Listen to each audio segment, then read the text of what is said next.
Please subscribe and you can download this code from description below. Certainly. In Python, you can initialize a list to a specific length using various approaches. Let's explore a couple of them. You can use a loop to append a specified value to the list for a certain number of times, effectively setting its length. In this example, the list my_list is initialized to a length of 5 with each element set to the initial value of 0. You can use the asterisk operator to create a list with a specified length and default values.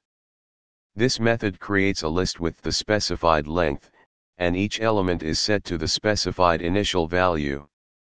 If you're working with numerical data, you can use the numpy library to initialize an array to a specific length. Here, np.full creates an array of the specified length filled with the specified initial value. Choose the method that best fits your needs based on the specific requirements of your program. ChatGPT.